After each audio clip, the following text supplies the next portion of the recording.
성경은 단 한 가지로 우리에게 말씀하고 있는데요.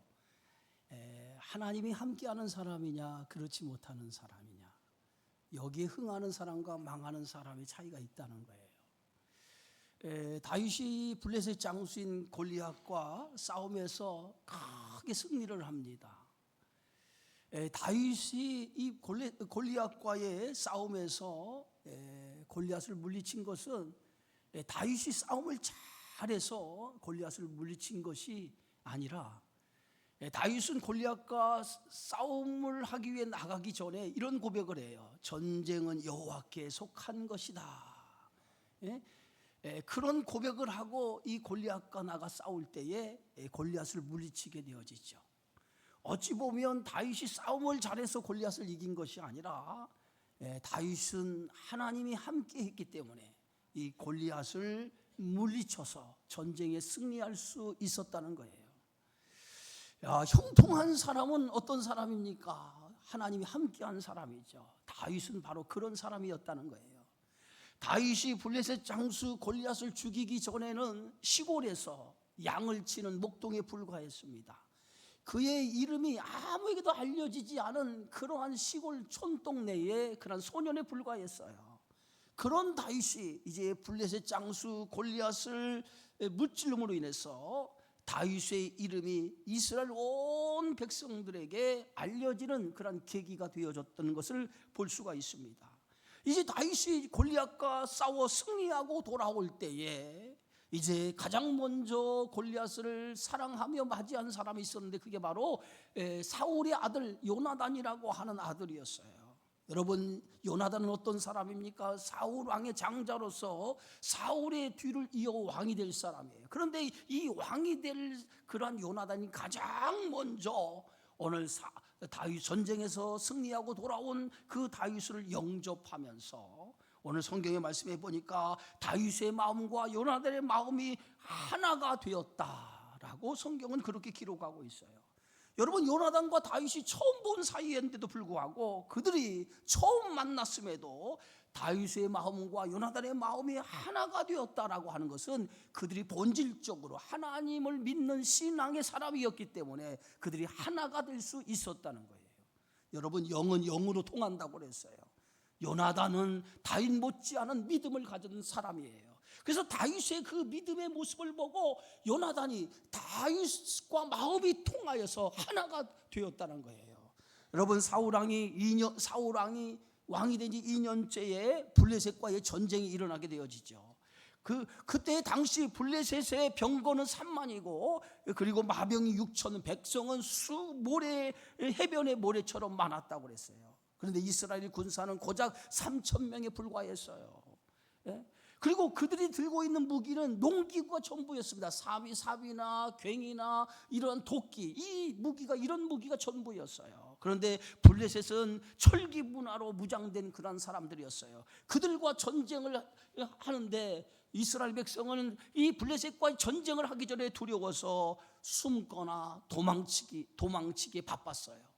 그런데 그때 요나단은 병사 1명을 데리고 적진 한가운데 들어가자라고 하면서 여호와께서 우리를 위해서 일하실까노라, 여호와의 구원은 사람이 많고 적음에 달려있지 아니하다라고 하는 그러한 신앙의 고백을 하고 적진 한가운데로 자기 병사 1명을 데리고 적진 한가운데 뛰어들어가서 블레셋을 물리치는 것을 보게 되어지죠. 이처럼 요나단은 하나님을 의지한 그러한 신앙의 사람이었어요. 그런 신앙의 사람이 오늘 다윗이 골리앗을 물리치는 그 용기, 하나님이 함께 했던 그 모습을 보고 오늘 요나단은 다윗을 자기의 사람으로 인정했다는 거예요. 그래서 요나단의 마음과 다윗의 마음에 하나가 되었다라고 성경은 말하고 있어요. 그리고 그것으로 끝나지 않냐고, 요나단이 오늘 다윗을 자기 생명처럼 사랑했다라고 이렇게 기록하고 있어요. 여러분, 자신의 생명같이 사랑할 수 있는 사람이 얼마나 되겠습니까? 그런데 요나단은 처음 본 다윗의 자기 신앙이 같은 것을 보고 다윗을 자기 생명처럼 사랑하게 되어졌다는 거예요. 훗날 사울 왕이 다윗을 죽이려고 할 때에 요나단은 다윗을 자기 생명처럼 보호해줘서 다윗의 생명을 지켜주었던 그런 우정을 베풀었던 것을 보게 되어지죠.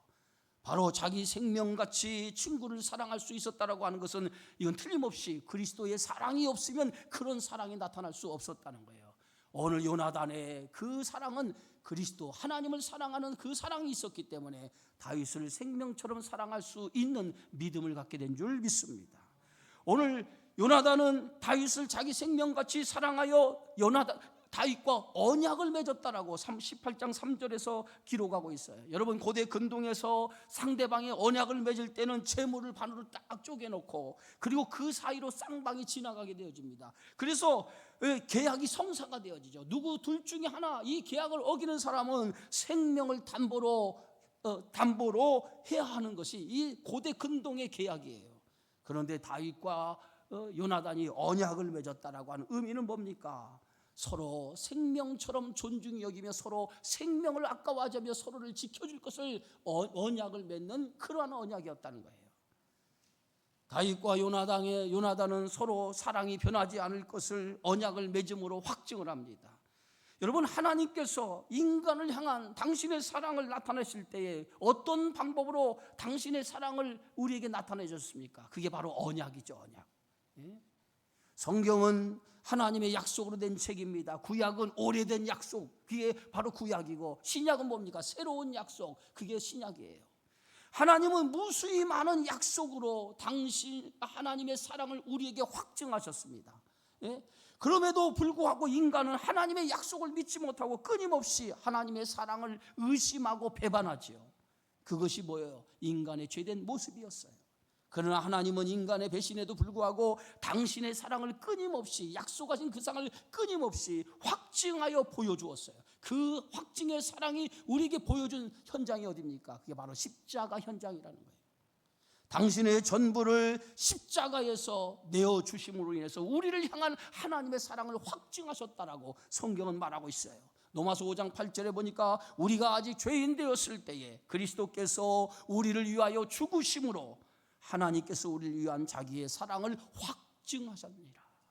하나님이 얼마나 우리를 사랑하시는지 그 사랑을 직접 몸으로 확증하시고 보여주신 사건의 현장이 어디예요? 십자가라는 거예요. 십자가에서 얼마나 우리를 사랑하시는가, 그 하나님의 사랑, 그 사랑을 우리에게 보여주었다는 거예요. 십자가는 하나님이 우리를 사랑하시는 증표요, 언약의 그러한 증표라고 하는 것을 여러분 믿으시기 바랍니다. 다윗과 요나단이 언약을 맺음으로 생명을 나누는 친구가 되었어요. 여러분, 인생을 살아가면서 자신의 생명을 위해서 함께 할 수 있는 사람, 자신과 함께 할 수 있는 사람은 세 사람만 있다면 그 인생은 성공한 인생이요, 그 인생은 행복한 인생이라고 하는 말이 있어요. 생명을 나눌 수 있는 친구가 있다면 그 사람은 어찌 보면 가장 행복한 사람일 거예요. 인터넷에 보니까 이런 글이 있더라고요. 세상에는 4종류의 친구가 있대요. 첫 번째 친구는 뭐냐? 화우, 꽃과 같은 친구가 있다는 거예요. 여러분, 꽃은 필 때 참 아름다워요. 그래서 꽃이 아름다울 때, 꽃이 피어 아름다울 때는 사람들이 이 아름다운 꽃에 몰리기 시작을 합니다. 그런데 꽃이 지면 사람들은 돌아보지 않는다는 거예요. 이 말이 뭡니까? 좋을 때만은 찾아오는 친구가 있다는 거예요. 내 인생에서 좋지 않을 때는 찾아오지 않고 좋을 때만 항상 찾아오는 친구가 있다는 거예요. 그런 친구가 꽃과 같은 친구라는 거예요. 두 번째 친구는 어떤 친구냐면 창우, 저울과 같은 친구가 있다는 거예요. 저울은 무게에 따라서 그 무게가 무거운 쪽으로 중심추가 움직이잖아요.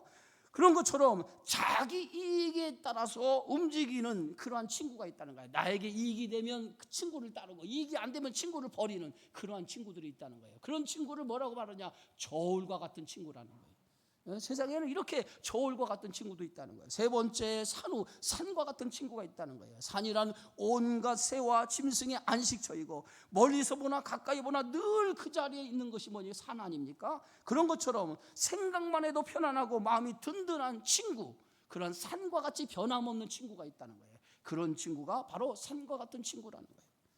또 하나는 마지막으로 지우, 땅과 같은 친구가 있다는 거예요. 땅은 무생명의 생명을 틔워주고 곡식을 길러내며 누구에게도 조건 없이 기쁜 마음으로 은혜를 베풀어주는 것이 땅인 것처럼 한결같은 마음으로 늘 나를 지지해주고 응원해주는 그러한 땅과 같은 친구가 있다는 거예요. 그런 친구, 여러분은 이 넷 중에 어떤 친구가 여러분 곁에 있습니까? 정말 한결같이 나를 응원해주고 나를 지지해주고 변함없이 나를 사랑하고 나와 함께하는 친구가 있으면 그 사람은 행복한 인생이라는 거예요. 그런데 다윗과 요나단이 그런 우정을 나누게 되어졌다는 거예요. 요나단은 다윗과 언약을 맺고 자신에게 가지고 있는 모든 것을 다 다윗에게 줍니다. 오늘 성경의 말씀 보니까 군복을 벗어주고 칼을 주고 활을 주고 띠를 다윗에게 주었다는 거예요. 여러분, 요나단이 자기가 가지고 있는 모든 것을 다 벗어서 다윗에게 주었다라고 하는 것은 요나단이 다윗을 사랑했기 때문에 아까워하지 아니하고 주었다는 거예요. 여러분, 사랑하는 사람에게는 아까움이 없어요. 그죠? 여러분 자녀에게 뭔가를 줘도 그 자녀에게 아까운 부모 있습니까? 만약에 자녀에게 무엇을 줘도 그 자녀에게 아까운 마음이 들면 그 자녀를 사랑하지 않는 거예요. 근데 부모는 자녀에게 모든 것을 다 줘도, 심지어는 자기 생명까지 내어줘도 아깝지 않은 게 부모의 마음 아니에요. 그게 왜 그렇습니까? 부모가 그만큼 자녀를 사랑하기 때문에 그래요. 사랑하는 사람에게 내어주는 것은 아까운 거 아니에요. 아까운 마음이 들지 않아요. 만약에 여러분들이 사랑하는 사람에게 뭔가를 주는데 아까운 마음이 든다, 그건 사랑이 아니에요. 정말 사랑하면 아까운 마음이 없는 거예요. 사랑은 뭐예요? 다 주는 것이라고 그랬어요. 다 주는 거. 그런데 오늘 그 요나단이 오늘 다윗과 우정을 나누면서 자기가 가지고 있는 걸 다 아낌없이 나누어 줘요. 군복도 줍니다, 칼도 줍니다, 활을 줍니다, 띠도 다 다윗에게 벗어서 줍니다. 요나단이 다윗과 우정을 나누니까 아까운 것이 없다는 거예요. 그만큼 다윗을 사랑하게 되어졌다는 거예요. 자, 이제 블레셋 장수 골리앗을 죽이자 이제 다윗은 뭐예요? 사울의 신뢰를 받게 돼요. 그 신뢰를 받게 되므로 인해서 다윗을 군대의 장으로 임명을 합니다. 그 시골에서 양을 치던 목동이 하루아침에 골리앗이라고 하는 블레셋 장수를 죽이는 이 사건을 통해서 다윗이 역사의 전면에 등장하는 것뿐만 아니라 사울의 신임을 얻게 되어지고, 그 신임으로 오늘 다윗은 군대의 장이 된 거예요. 하루아침에 군대의 장이 된 거예요. 그런데 더 놀라운 것이 있어요. 그 더 놀라운 것은 백성들도 그리고 신하들도 이를 합당히 여겼다는 거예요. 오늘 성경 말씀 보니까 18장 5절에 이렇게 기록하고 있어요. 다윗은 사울이 보내는 곳마다 가서 지혜롭게 행하며 사울이 그를 군대의 장으로 삼았더니 온 백성이 합당히 여겼고 사울의 신하들도 합당히 여겼더라. 만약에 다윗이 정말 그런 자격이 없는 사람을 군대의 장으로 세웠다면 백성들도 또 신하들도 원망이 자자했을 거예요. 그런데 다윗을 군대의 장으로 삼으니까 백성들도 좋아했고 신하들도 좋아했다는 거예요. 왜 그렇습니까? 그가 그만큼의 뭐가 있어요? 능력이 있기 때문에. 오늘 성경은 다윗이 신하들과 백성들에게 신임을 얻게 된 이유에 대해서 이렇게 말합니다. 그가 지혜롭게 행하였기 때문이라고 얘기해요. 이 지혜롭게 행했다라고 하는 게 뭐예요?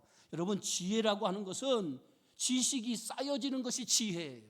그런데 성경은 뭐라고 얘기하냐면 지혜의 근본이 누구예요? 하나님이라고 얘기했어요. 여호와를 경외하는 것이 지혜의 근본이거를 그랬어요. 그러니까 다윗의 지혜는 어디서부터 온 겁니까? 하나님이 주시는 지혜가 하나님으로부터 오는 지혜였다는 거예요. 하나님을 경외했기 때문에 하나님께서 지혜를 줬고 그 지혜를 가지고 전쟁에 나가고 싸워서 승리를 거두고 그것을 통해서 뭐예요? 사람들이 다윗을 신임하게 되어졌다는 거예요. 그 모든 것이 누구로부터 얻어진 겁니까? 하나님이 주신 거예요. 솔로몬이 지혜를 얻음을 통해서 당대의 가장 부와 명예를 얻었다고 성경은 말하고 있어요. 여러분, 지혜를 얻으면 세상에서 성공한 사람이 될 수 있어요. 그런데 그 지혜는 누구를 통해서 얻어져요? 하나님을 경외하는 자에게 지혜를 주셔요. 그러므로 여러분 자녀들이 성공하기를 원한다면 하나님을 경외하는 자가 되면 하나님께서 그 자녀에게 지혜를 주실 줄 믿습니다. 그 지혜를 가지면 이 세상에 살아가면서 성공자가 될 수 있다는 거예요. 자, 다윗이 이제 군대의 장이 돼서 전쟁터에 나가서 전쟁을 승리하고 돌아옵니다. 그런데 전쟁에 승리하고 돌아올 때 백성들이 길에서 그 전쟁에 나가 돌아오는 사람들을 환영하게 되어지죠.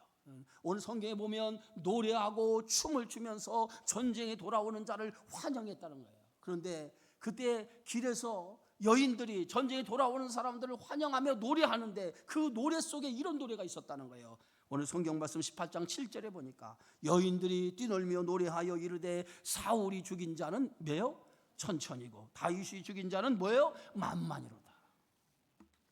사람들이 전쟁에서 다윗이 전쟁에 나가 승리하고 돌아오는데 사람들이 길에서 전쟁에서 돌아온 사람을 환영하는데 그 환영하는 그 길에서 노래를 부르는데 사울이 죽인 자는 천천히요 다윗이 죽인 자는 만만이라고 이렇게 노래를 부르기 시작했다는 거예요. 그런데 이 노랫소리를 듣고 넘어진 자가 있었어요.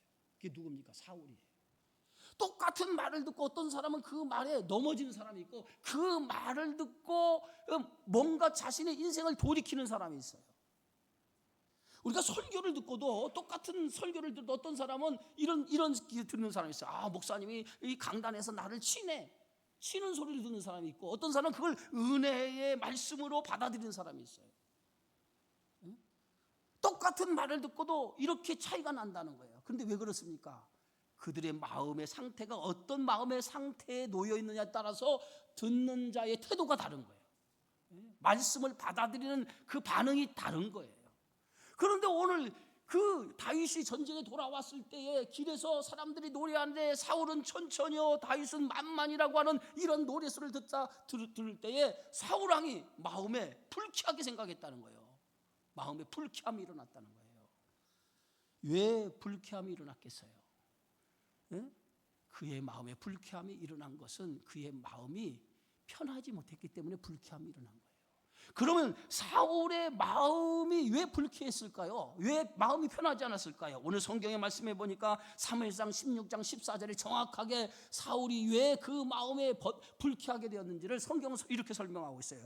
여호와의 영이 사울에게서 떠났고 여호와께서 부리시는 악령이 그를 번뇌하게 한지라.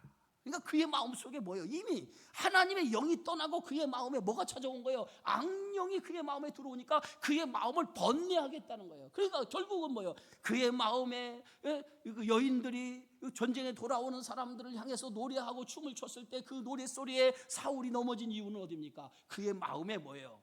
악령이 들어왔기 때문에, 악한 마음이 들어왔기 때문에 다윗을 곱게 보지 않았던 거예요. 그래서 시기와 질투심이 발동을 하고 오늘 이렇게 얘기합니다. 그가 더 얻을 것이 나라 말고 무엇이냐? 이렇게 다윗이 사울을 내리고 자신이 왕이 될 그러한 사람으로 생각했다는 거예요. 이게 시기와 질투 아니에요? 모든 문제는요 시기와 질투에서 시작이 돼요. 이 시기와 질투의 마음은 뭐예요? 이건 그리스도께서 주시는 마음이 아니라 누가 주는 마음이에요? 사단이 주는 마음이에요. 사단이 주는 마음은 시기와 질투의 마음, 남을 미워하고 남을 질투하고 이런 모든 마음은 오늘 하나님 주신 마음이 아니라 사단이 주는 마음이에요. 사단이 우리 안에 들어오면 시기 질투가 발동이 되어져요. 그래서 남을 미워하게 되고 남이 말할 때 그 말을 곱게 듣지 못해 뭔가 거꾸로운 마음으로 그 말을 받게 되어져요. 그러다 보니까 뭐예요? 자기 마음도 편해질 수가 없잖아요. 사울 왕에게 이미 하나님의 영이 떠났다는 거예요. 하나님의 영이 떠난 사람의 특징이 뭡니까? 자신의 욕망과 자신의 이익을 따라 살아가는 사람이 바로 하나님의 영이 떠난 사람이에요. 하나님의 영이 떠난 사람은 오직 자기 욕심에 이끌리는. 그러니까 사울이 이렇게 하는 거예요. 다윗이 자기를 쳐서 왕의 자리를 차지하려고 한다는 거예요. 이게 뭐예요? 자기 생각에 사로잡히니까 다윗을 그렇게 본 거죠. 오늘 예배소서 2장에 정확하게 그 불순종의 아들 사단의 영에 사로잡힌 자의 그 특징을 성경은 설명하고 있어요. 오늘 에베소 2장에 보면 이렇게 말합니다. 그때에 너희는 그 가운데서 행하여 이 세상 풍조를 따르고 공중의 권세 잡은 자를 따랐으니 곧 지금 불순종의 아들들 가운데 역사하는 영이라. 전에는 우리도 다 그 가운데서 우리의 육체의 욕심을 따라 지내며 육체와 마음이 원하는 것을 하여 다른 이들과 같이 본질상 진노의 자녀였다. 우리가 예수를 믿기 전에 우리가 사단이 우리를 지배하게 되어질 때 그때 우리가 어떻게 살았느냐? 육체의 욕심을 따라 살아가게 되어졌다는 거예요. 이게 뭡니까? 사단이 우리를 지배할 때 그 사단이 지배하면 육체의 욕심을 따라 살아가는 사람이 된다는 거예요. 그게 뭐예요? 자기 이익을 위해서 시기와 질투 그런 마음으로 살아가게 된다는 거예요. 사울 왕의 시기는 자기 욕망에서 비롯되어지죠. 그 욕망, 그 욕망을 주체할 수 없으니까 사단이 강력하게 사울의 마음에 역사하죠. 그 마음 역사하는 모습이 어디 나와 있습니까? 10절과 11절에 기록하고 있어요. 오늘 성경 말씀 보니까 그 이튿날 하나님께서 부리시는 악령이 사울에게 힘있게 내리매 그가 집안에서 정신없이 떠들어대므로 다윗이 평일과 같이 수금을 타는데 그때 사울의 손에 창이 있는지라 그가 스스로 이르기를 내가 다윗을 벽에 박으리라 하고 사울이 그 창을 던졌으나 다윗이 그의 앞에 2번 피하였더라. 악령이 사울에게 강하게 임하게 되었더라. 시기 질투가 그에게 악령을 불러일으키고 그 악령이 뭐예요? 다윗을 죽이려고 하는 그러한 마음까지 먹게 되어졌다는 거예요. 예? 여러분, 귀신 들린 사람의 특징이 뭐예요? 예? 오늘 성경의 말씀 보니까 악령이 뭐예요? 귀신 들린 거하고 똑같은 거 아니겠어요? 정신없이 떠들어댔다. 정신없이 떠들. 자기가 무슨 말인지 알지 못하고 정신없이 떠들어댔다는 거예요. 그리고 뭐예요? 자기 손에 들고 있는 창을 자신도 모르게 던졌다는. 누굴 향해서? 다윗을 죽이려고 던졌다는 거예요. 사울은 지금 뭐예요? 악령에 사로잡혔어요. 그러니까 자기 제정신이 아니에요. 자기가 무슨 짓을 하고 있는조차도 몰라요. 예수님이 갈릴리 맞은편 거라사 지방에 가게 될 때 그 도시에 한 귀신 들린 사람이 있었어요.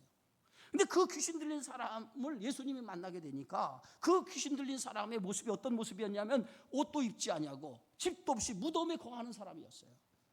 그런데 그 귀신 들린 자가 예수님을 보자마자 큰 소리로 이렇게 소리를 지릅니다. 하나님의 아들 예수여, 나와 무슨 상관이 있나이까? 나를 괴롭게 하지 마소서. 예수님이 그곳에 도착하자 귀신이 예수님을 알아보고 나를 괴롭게 하지 말라는 거예요. 근데 이 귀신에 붙들려 사는 이 사람이 얼마나 힘이 센지 쇠사슬과 고랑에 사람들이 메어놨다는 거예요. 그런데 힘이 세가지고 쇠사슬과 고랑을 끊을 정도로 힘이 세었다는 거예요. 그래서 사람들이 두려워했다는 거예요. 그 두려워한 사람, 귀신 들려 두려워한 그를 예수님이 만나자 그가 예수님을 알아보고 왜 나를 괴롭게 하나이까? 예수님 앞에 소리를 지르잖아요. 그때 예수님께서 그 귀신 들린 그 자에게 물어요. 내 이름이 뭐냐? 내 이름이 뭐냐? 그 귀신에게 물어요, 예수님이. 그랬더니 내기원, 나는 군대 귀신입니다. 그랬었거든요. 그러니까 그 사람에게 군대 귀신이 떼거지로 들어온 거예요. 그 사람에게 정상적인 사람에게 군대 귀신이 떼거지로 들어온 거예요. 그러니까 이 사람이 군대 귀신이 들어오니까 자기 뜻대로 살아가지 않고 귀신에 의해서 소리를 지르고 이렇게 살아가는 거예요. 제정신이 아닌 것처럼 살아간 거예요. 그때 예수님께서 그 군대 귀신을 명하여서 저 돼지떼, 보이는 돼지떼에게 들어가라고 명하니까 그 사람을 묶고 있던 군대 귀신이 그 돼지떼에게 들어가요. 그 순간에 돼지떼가 산비탈로 뛰어내려가더니 바다에 빠져버리죠. 그래서 죽어버려 다. 여러분, 귀신 들린 자는 제정신이 아니에요. 자기를 지금 제압하고 있는 게 귀신이 제압하니까 자기가 지금 무엇을 하는지 모르고 있는 거예요. 그런데 오늘 이 사울이 지금 뭐에 들렸어요? 악령에 들린 거예요. 악령. 귀신에 들린 거예요. 귀신에. 그러니까 막 귀신 들리니까 막 떠들어대면서 자기도 모르게 손에 들고 있는 창을 가지고 다윗을 죽이려고 다윗에게 던졌던 거예요. 자기 의지가 아니에요. 누구의 의지예요? 귀신의 의지. 악령에 의해서 그가 그렇게 된 거예요. 오늘 성경의 말씀 보니까 이렇게 써 있어요. 사무엘상 18장 이렇게 사울이 다윗을 죽이려고 창을 던졌으나 그러나 하나님이 다윗과 함께했다는 거예요. 다윗과 함께했다. 그래서 악령에 의해서 악령에 붙잡힌 사울에 의해서 죽임을 당할 그 위기에서 하나님이 다윗을 건져줘요. 다윗을 건져줘요. 18장 12절에 이렇게 말합니다. 여호와께서 사울을 떠나 다윗과 함께 계심으로 사울이 그를 두려워한지라. 여러분, 하나님이 다윗을 사울의 손에서 보호해주고 사울은 사울은 그에게 악령이 들었다는 거예요. 그래서 결국은 사울이 누굴 두려워해요? 다윗이 하나님과 함께하니까 사울이 다윗을 두려워했다는 거예요. 자, 오늘 성경의 말씀에 보니까 다윗과 사울의 차이가 어디 있느냐? 하나님의 영에 붙들린 사람과 하나님의 영이 떠나고 악령에 붙들린 사람의 모습이에요. 여러분, 하나님의 영에 붙들린 사람은 하나님이 책임지는 인생이에요. 그러나 악령에 붙들린 사람은 자기가 한 일이 무엇인지 알지 못하고 자기 욕심에 붙들려 살아가는 사람이 악령에 지배받는 사람이에요. 어떤 사람이 돼야 돼요? 여러분 하나님의 붙들린 사람이 돼야 될 줄 믿습니다. 하나님의 붙들린 사람, 그 하나님의 붙들린 사람이 어떤 사람? 하나님의 영이 함께하는 사람이에요. 하나님의 영. 그리스도의 사람은 그리스도의 영이 있다고 그랬어요. 그리스도의 영이 없는 사람은 그리스도의 사람이 아니라고 바울은 로마서에서 우리에게 가르치고 있어요. 하나님의 사람은요, 그리스도의 영이 있어야 되고 그리스도의 영을 통해서 내가 지배당하는 사람이 돼야 돼요. 하나님의 영에 지배당하는 사람의 마음에는 평안이 있고 기쁨이 있고 그 안에는 늘 행복함이 있는 줄 믿습니다. 그러나 사단의 영에 지배받는 사람의 마음에는 불안과 초조와 근심과 염려와 좌절, 이런 것들이 있는 거예요. 혹시 여러분의 마음속에 불안이 있고 근심이 있고 염려가 있다고 하는 것은 여러분의 마음에 그리스도의 영이 여러분의 마음을 주장하는 것이 아니라 악한 사단의 마음이 여러분을 주장하고 있기 때문에 근심과 염려, 좌절, 절망, 이런 것들이 있는 거예요. 요즘에 보면 현대인의, 제가 지난 금요일에도 얘기했지만 현대인들에게는 정신적인 질환이 대단히 많다고 그래요. 그래서 병원에 갔더니 말이에요, 정신 그 질환 때문에 병원을 찾아오는 사람이 대단히 많아요. 겉으로는 멀쩡하게 생겼어요. 그런데 정신적인 질환을 앓는 사람이 대단히 많다는 거예요. 그래서 그런 사람들이 약을 먹지 않으면요, 스스로 깊은 수렁에 빠져가지고 나중에 자기 생명을 끊을 때가 끊고 만다는 거예요. 이 정신적인 질환이 뭐예요? 사실은 정신적인 질환이 걸린 게 이런 악한 세력에 붙들려 사는 거예요. 그러니까 정신적인 질환이 생긴 거예요. 여기에 벗어나는 것은 하나님의 영이 그 사람을 붙잡는 거예요. 할렐루야. 여러분 마음의 근심과 염려, 걱정, 이런 좌절, 이런 모든 우울감, 이런 모든 것은 뭐예요? 사단이 주는 거예요. 사단이. 여기에서 떠나가기를 주의 이름으로 축원합니다. 이런 어둠의 영에서부터 떠나가기를 주의 이름으로 축원합니다. 그래서 예수의 영, 생명의 영이 여러분을 주장하고 여러분을 붙잡아주면 여러분의 마음에 기쁨과 즐거움과 행복함이 매일매일 삶이 충만한 하나님의 역사가 여러분 심령 속에 일어나는 줄 믿습니다. 사울은 악령이 지배하니까 그의 인생이 그때부터 내리막길을 걸어가고 있는 거예요. 그러나 다윗은 하나님의 영이 꽉 붙잡아주니까 다윗이 가는 곳마다 승승장구.